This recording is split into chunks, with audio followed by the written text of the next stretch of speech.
Texas has a long history of wine production. Wine was initially produced by Spanish missionaries in the 1650s near today's El Paso. The horticulturalist T.V. Munson of Denison, Texas, is internationally recognized as an innovator in the history of Texas viniculture. For 30 years, from 1880 to 1910, he traveled more than 50,000 miles by horse, train, and foot in 40 states, making detailed notes on over 1,000 native vines. Munson's greatest contribution was his cooperation with the French wine industry in developing rootstocks resistant to the insect phylloxera. Working with landowners in South Texas, Munson collected 15 wagons of dormant stem cuttings for shipment to France. For his unselfish efforts, Munson was awarded the Order of Merit in Agriculture from the French government. And today, Denison, Texas, remains a sister city to Cognac, France. About an hour south of Austin is the small little town of Driftwood. Here, carved out of the beautiful hill country, is the winery Driftwood Estates. Founded by Gary Elliott, a native of Northern California, he relocated to Texas over 15 years ago. Determined to create varietals that could endure the hot Texas summers, Gary has built a reputation for making impeccable, distinctive wines.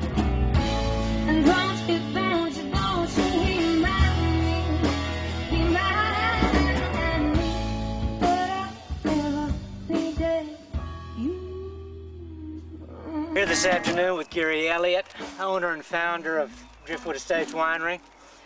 And I got to tell you, it's a beautiful day in the hill country, and just sitting here overlooking the vineyards, it's absolutely beautiful. Gary, tell me when you started this, when you initially founded this. Well, the vineyard started in 1998. That was when I actually cleared the land the year before that, and we planted in 1998. So it's about 12 years old, the vineyard. What varieties of wine do you grow here at your estate?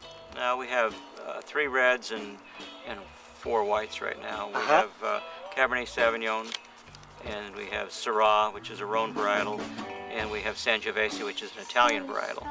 Those are our red wines. The whites are Viognier, Chardonnay, Chenin Blanc, and Muscat Blanc. How many people actually work on your vineyard? We have 2 full-time people working in the vineyard with me. I'm out there quite a bit too. So you're out there walking the fields as well? Well, I do all the spraying, I do all the harvesting with the machine, and I do all the irrigation, and I do all of the injection of chemicals into the irrigation system. So it's a full-time job. And I stood up here with a friend of mine who has a winery a few miles from here, and he said, "Where are you going to put your tasting room?" And I said, "Well, I guess I'll put it down there on the highway so people can get to it easily." And he looked at me and he said, "Are you out of your mind?" People would kill for this view. Our first vintage of Viognier in 2002 was written up in the Wine Spectator. Your first vintage? First vintage Viognier went to the Wine Spectator, they tasted it and gave it a very nice score, and that's something that they don't usually do for Texas. No. They don't call us Texas, they call us other. Yes.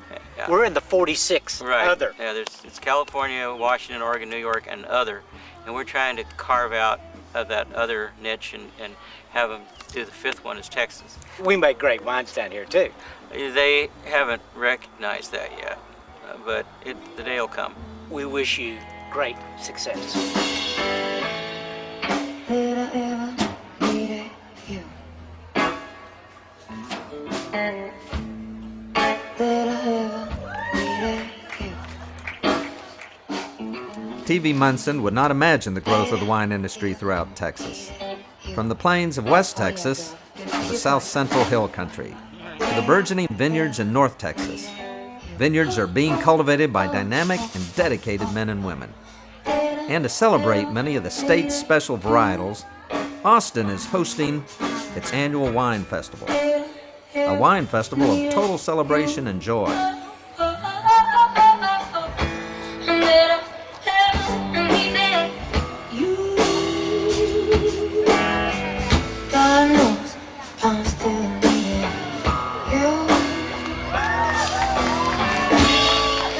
Now, take a tour of the Austin Wine Festival with Mack Paternostro.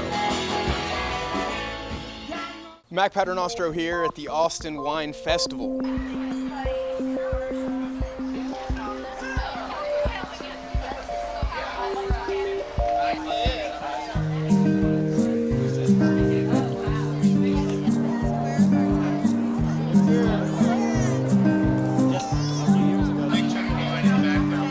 Hey mister, your eyes, they look like earth, with a green bud growing in the center like a birth. I think the sun touched your skin a little bit more.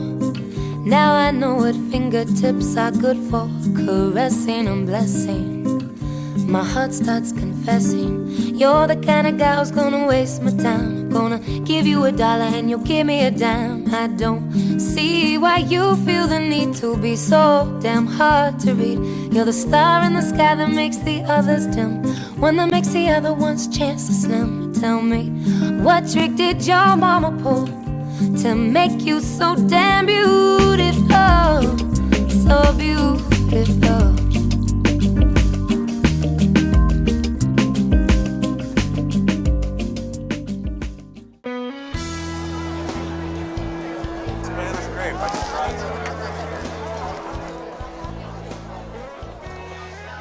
I'm here with Roberto Ponte from Rancher Ponte Vineyards in beautiful Fredericksburg, Texas, talking about his wines. As an Italian man, do you feel like there's that Italian influence in your wine that kind of shines through, or do you think it's completely irrelevant?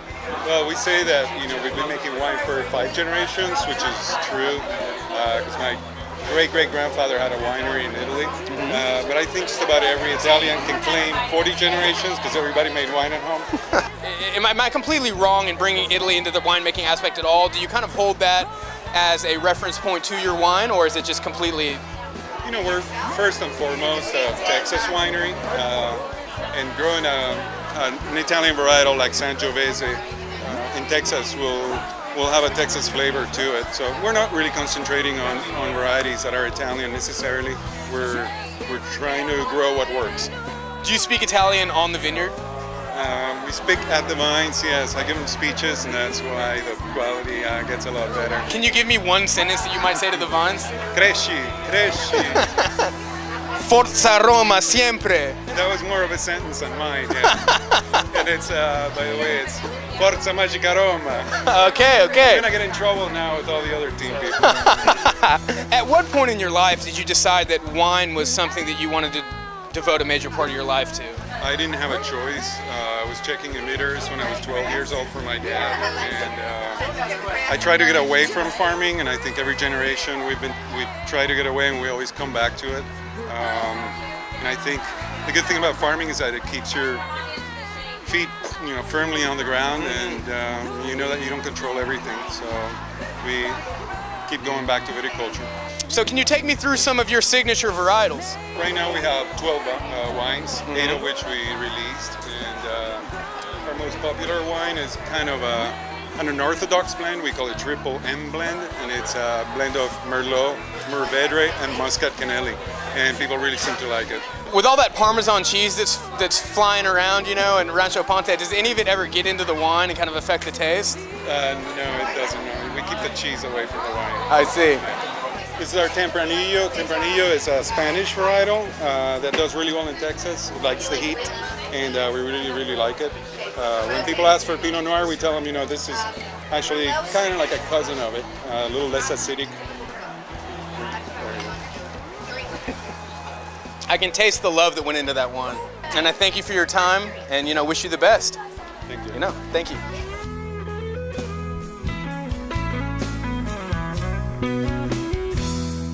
We've got a mother and daughter bunch here at the Austin Wine Festival getting boozy together. Well, close enough. Not really her mother, but that's close enough. Oh, so it was not a mother and a daughter special at all. Yeah. Tell me this, on a scale of 1 to 10, how schwilly are you guys? How what? Schwilly. I don't even know what that is. Tipsy. Tipsy, 1 to 10. Then not nearly enough. Yeah, Not nearly enough. Not We've got nearly a few more enough. to go. So. Yeah, we few more haven't to used up go. our wristbands yet. Have you tried the kick butt Cabernet? I was just Yes, telling we were just her talking about I need that. to go try some kickbutt cab. Oh, it's kick butt. What's the overall consensus here? What's the vibe you're getting here? I think it's fun. You get to try a bunch of different wines, although they're all starting to compete with each other. Compete? Well, like in your mouth. It's hard to distinguish after a while. So there's a competition in your mouth, essentially. Basically, sure, yeah. So 3 words to sum it up. Full. Full. Fun. Full and fun. A fun full. Fun. There you have it from the Austin Wine Festival. It's a fun, full party celebration in everybody's mouths. Max out. Cheers. Austin Wine Festival. With Red Caboose Winery, we've got Evan McKibben here, the winemaker. Can you tell me a little bit about Red Caboose and what y'all bring to the table? We started about 6 years ago. We're a new winery. We've been open for about 2 years. We produced about 3,500 cases this year. We've slowly been working our way up to it. But we produce a lot of Spanish grapes. We're doing Muscat Canali, Blanc du Bois, and we're just trying to make good wine in Texas. I had read about your vineyard, that it is a green vineyard, that you make as much effort to do zero impact and use all the resources we have and kind of be as green as possible. Can you tell us about that? Sure. One major thing that we are a geothermal winery. We heat and cool the winery with wells that we drill in the ground. There's no compressor units. We also reuse our own rock, very rocky at our winery. We cage it up. We use it underneath our rows for weed control.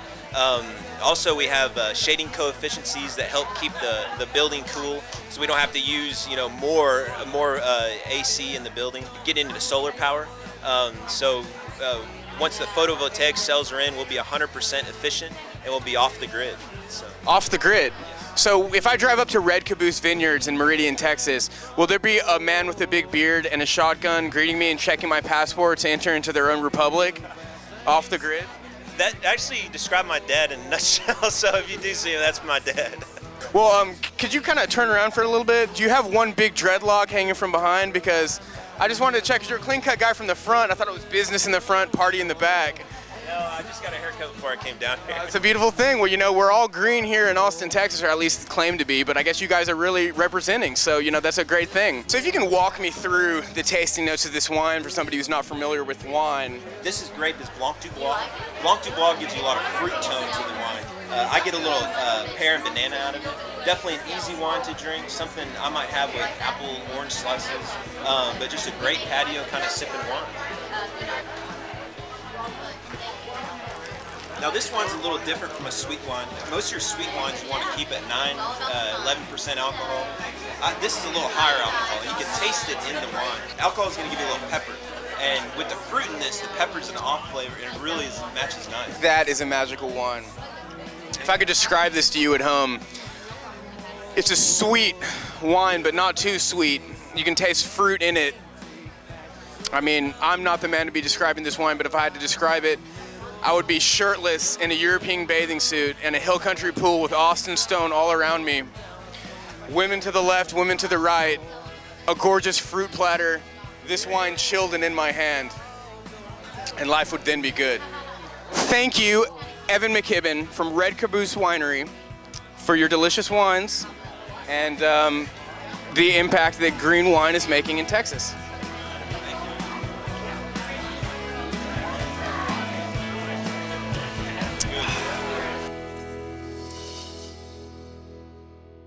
The day rolls on here at the Austin Wine Festival. We've tried some delicious wines, everything from raisin wine to strawberry wine to sangria to black Spanish Enrique Jackson wine. Everybody seems in good spirits, nice friendly vibe, as per se we would expect from Austin, Texas. Here we go, crowd watch. Here at the Austin Wine Festival with two lovely ladies that have been drinking wine and look like they're having a pretty good time. When's the last time you watched Star Trek? Never. You've never seen Star Trek at all? Picture this. Long, hard day, you got a bottle of Texas wine, red or white, nighttime. White. White wine, nighttime. This is what I'm talking about. White girl. White girl as opposed to a red girl? And you? From Louisiana. Red or white? I'm a red girl. You're a red girl. Most of the time. Red girl and a white girl. On a hot day like today, a red girl and a white girl, who could ask for more here at the Austin Wine Festival? 10 feet high at the Austin Wine Festival, getting lifted to about 35 feet. As the day goes on and the wine keeps pouring, the term floweth like wine comes to mind, because let me tell you what, we're getting saucy. My old man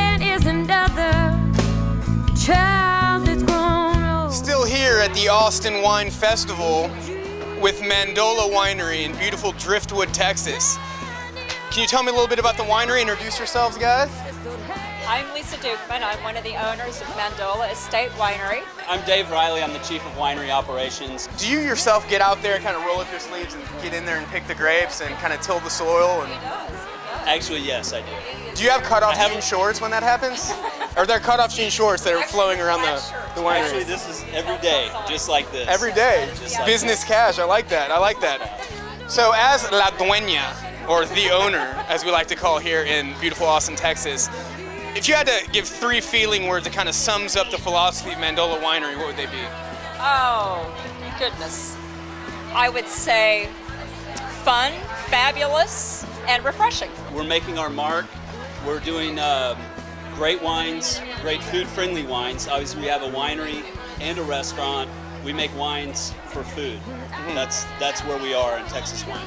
Did you just wake up one day and decide, today I'm bored, you know, I've been to Bed Bath & Beyond, I have all the throw pillows I need, it's time to buy a winery? Actually, the person that did wake up and say that was Damian Mandola. I see. So what are your flagship varietals? Sangiovese would be the red, and Vermentino would be our white. The Vermentino grape. You might get a strong nose of pear, like a juicy pear. Oh, that's delicious. If you guys at home could smell this, you'd be in flavor country. It's like I just bit into a huge, delicious pear and the juice is just running down my mouth. Don't imagine that, just take my word for it. It's a really beautiful thing you guys are doing, making a good name for the Texas wine community, and you guys are all in there together, you know? I've been talking to a lot of these wineries, and I've kind of been emphasizing the sense of competitiveness, but I've been kind of getting this vibe of everybody's in this together.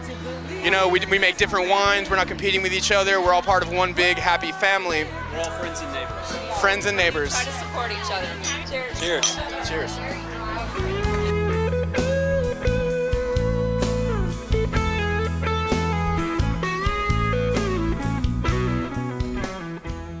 Day 2 here in big, beautiful Austin, Texas. With the beautiful Texas people here in line, ready, eager, and willing to taste some Texas wine. So as best you can tell from the terroir of this vineyard's Tempranillo to that vineyard's Rioja, what do you think are the tasting notes regarding tannins that you've experienced? I have no idea what you're talking about whatsoever. All right, so if you guys were wine spice girls, what would be your name? Group therapy. And yours? Saucy spice. Sporty spice, thank you. Damn. Would you consider yourself in the mood for a flowing cowboy hat or perhaps a frilly lace dress that you can wear with your boots? You mean like a festival cowboy hat? Yeah, I would be into that. The price would determine everything, of course. If everyone today, wineries, wine, variety, what do you got?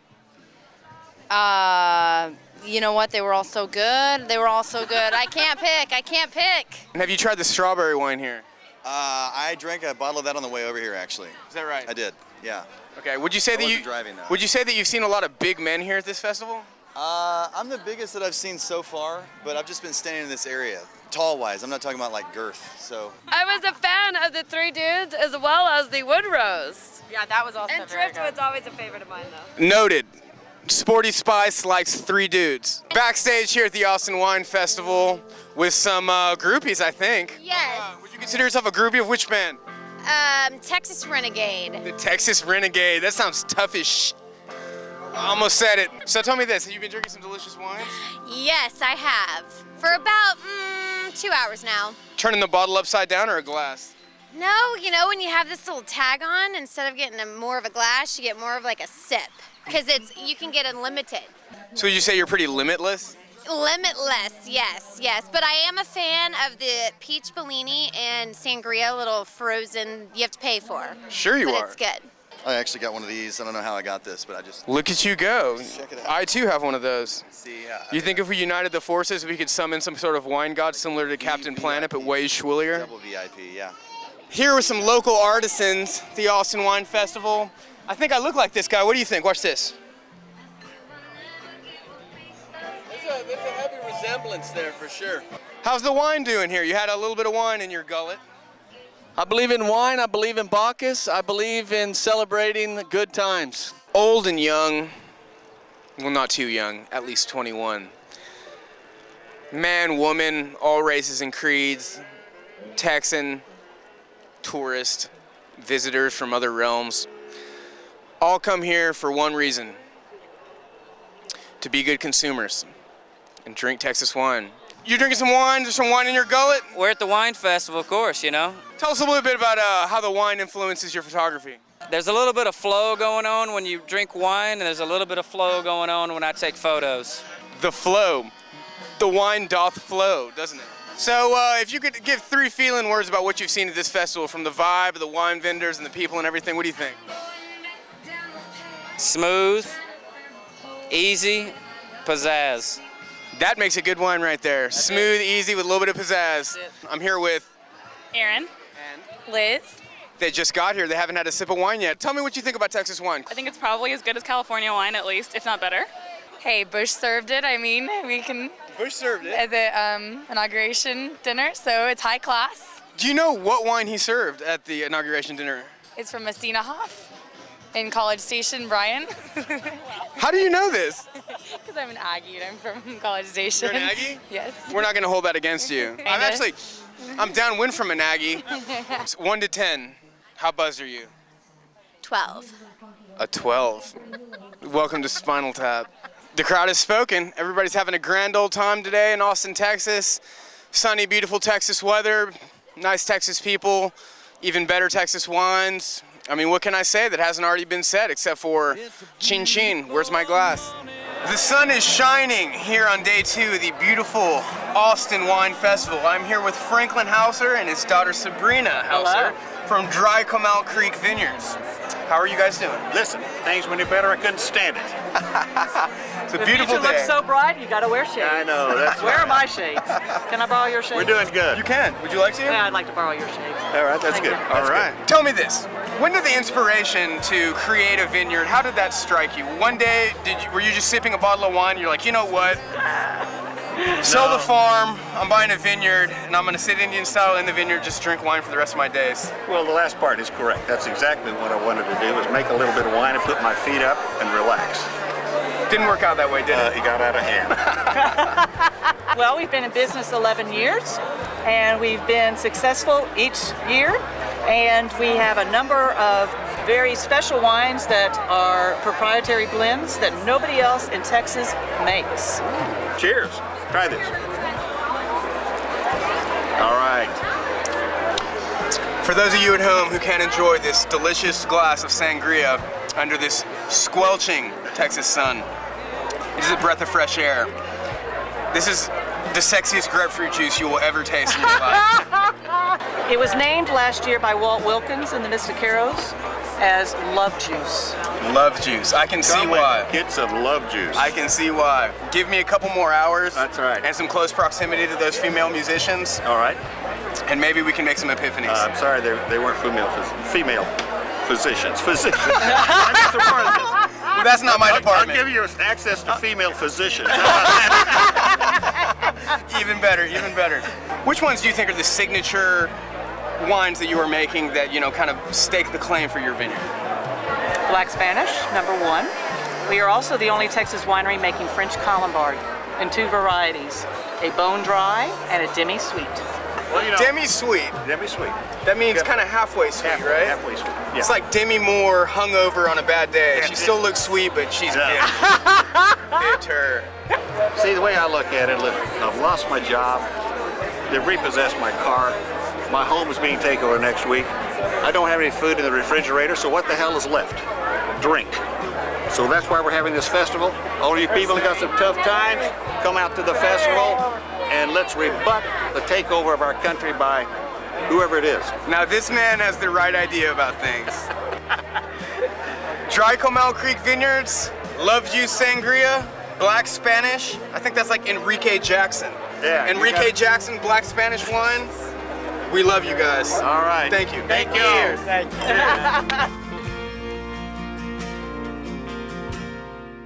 Mack Paternostro here on this beautiful cloudy day at the Austin Wine Festival, raising my glass to the gods of wine who have brought down the rain and the thunder to cool this scorcher down so that these lovely people can enjoy their evening. It's gonna get cooler, it's gonna get better, the wine's gonna get even colder and more delicious. The big bold reds are gonna start coming out. This beautiful, beautiful Austin evening. getting gray, getting lightning, getting thunder, getting rain. Thank you, Bacchus, for what you've brought to us. We will bask, for tonight we drink.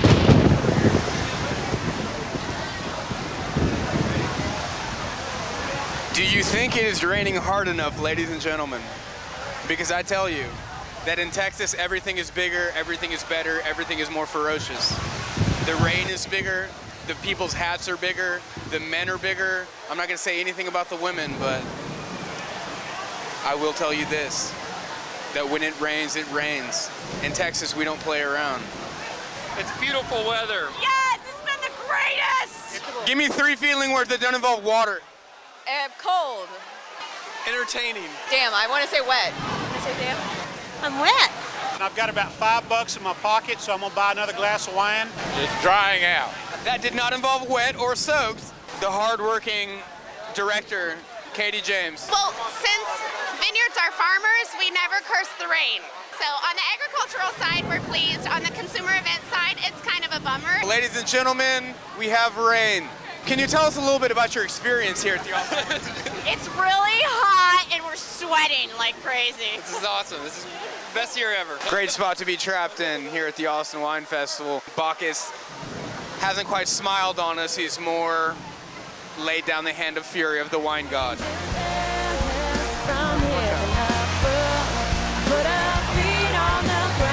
This is wild.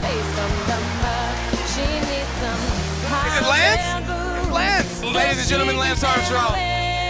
We have Lance Armstrong in our sight. Wait a minute, is that Lance behind you? It's Lance. Do you know any songs about wine? Will you sing us a song? And what was the best wine that you tried all day? The Tempranillo. Does the best in the hot climate. 3 Dudes Winery. 3 dudes are doing a good job.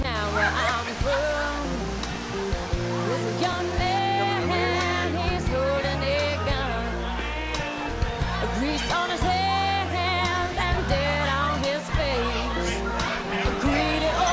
Chin chin, chin chin. Cheers.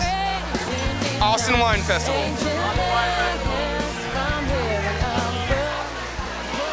Couldn't make one more step. Oh my God.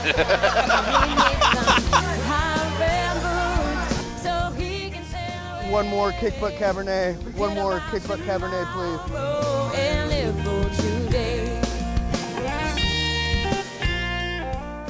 Rain didn't dampen our spirits.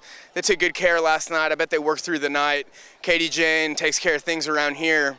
Ready to have a couple more glasses of delicious kick butt Cabernet. Mack Paternostro here at the Austin Wine Festival with Texas Hills Vineyard, Johnson City. Johnson City, gotta love those Texas hills. There's not much more beautiful than that, you know? Get a kick butt Cabernet, look up at the Texas skyline, laying in the Texas hills. That's a thing of beauty. It works. We've got a kick butt cab here. I just tried it, and of this long, hot Texas day, I've been spitting a lot of these wines, as you can imagine, but it was just so good that I just had to swallow on this one. It was one of the better wines that I've tried. Can you tell us a little bit about how you make that so kick butt? About 60% from our vineyard and 40% from Drew Talent Vineyard in between Mason and Brady. And it's just American oak, so it's got a little spiciness on the finish and soft tannins. We work at that. That's a beautiful wine, and heard some whispers in the wind about you being one of the biggest and largest wine producers in Texas. Can you tell me a little bit about that, Clem? Well, we're at the top of the mid-size group. We're one of the 10 largest wineries. Well, I'll tell you what, that kick butt cab, I think you got him scrambling. You know. Are you a golfer? I was when I started the winery. Not anymore. Well, you know, this is a beautiful thing you've got going. You're going to definitely leave a beautiful legacy, and you're giving Texas wine a good name. Girl.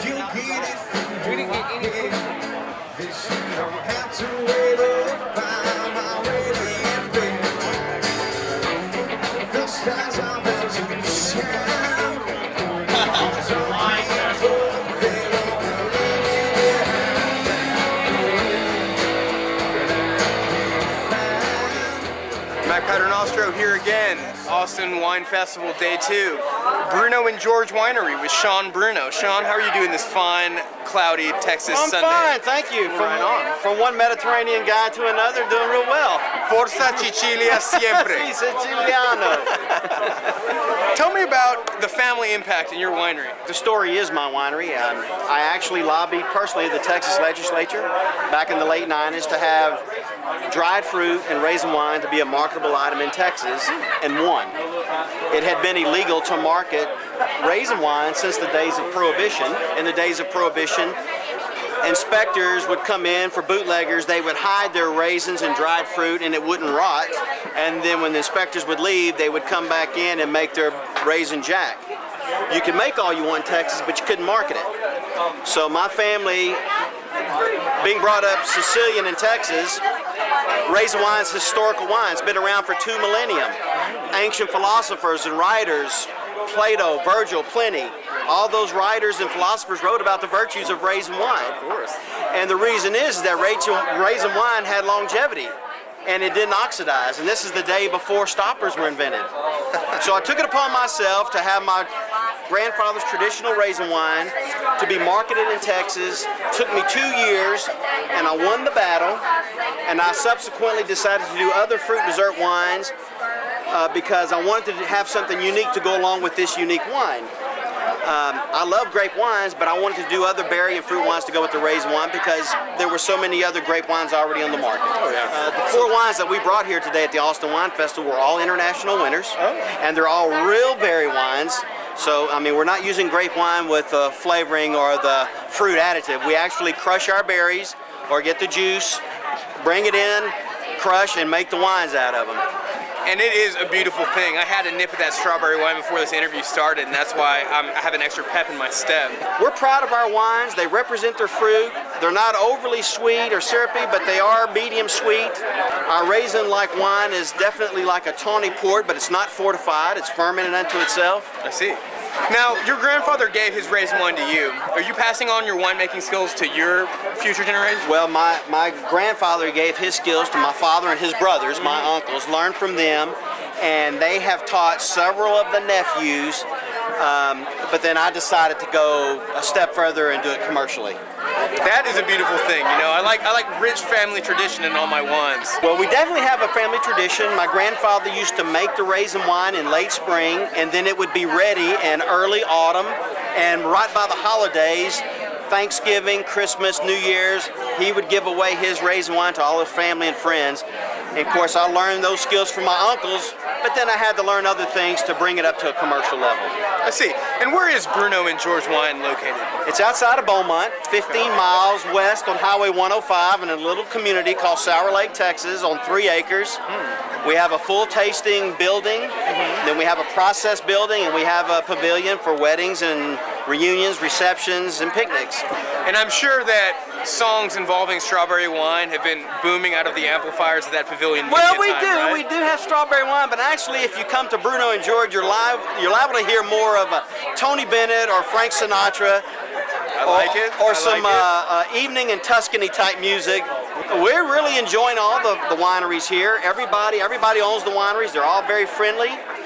They're a splendid amount of different wines, and that's the whole thing, is you want to go out and taste all the wines. Not everything's going to be to everybody's palate, but there's a whole lot of wines here that a lot of people are going to like. Of course. On that note, I think it's time to taste the raisin wine. Okay, well, we're going to toast to my grandfather, Salvatore Bruno, because his spirit is with me. Even though he passed away in '63, his spirit is out at the winery, and so I recognize him for the tradition that he passed on to our family, and now my new friends with you. Cheers. It's a beautiful thing, this wine, bringing people together since 1000 BC. That's right. Cheers. Cheers. Mamma mia, it's a mighty toddy. It's amore. Bruno and George Vineyards, up and coming. If you want a unique kind of wine that you're not going to get from the other wineries, try Bruno and George. Mack Paternostro, Day 2, Austin Wine Festival. Thank you, Sean Bruno. Thank you very much. I appreciate you.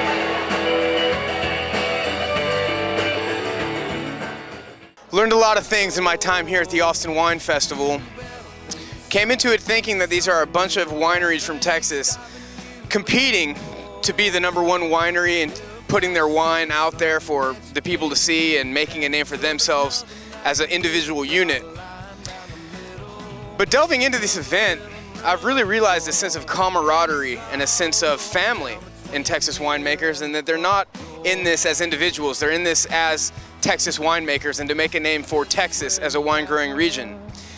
Which kind of makes me think about Texas as a whole being not a state but more of a state of mind, and people that are from Texas have a sort of unsaid camaraderie with all the people from Texas. So as I look into the Texas sky and the Texas hill country in the background, I can only think of one thing. Bacchus, the god of wine, has blessed Texas. I hope everybody's had a good time. I know I have. It's time to go fill this glass up. God bless Texas. It's a beautiful thing we all did here despite the rain and the heat and everything. We're trying to do for Texas wine what Lisa Frank did to Trapper Keepers in the early 90s. We're essentially trying to make beautiful, brightly colored stickers, just like Texas wine. My name is Mack Paternostro. We're shooting a documentary about Texas wine and its impact in the wine world, and we just wanted to thank you guys for coming out and being yourselves. Thank you very much. Yeah, and it's all going down between here and the front door.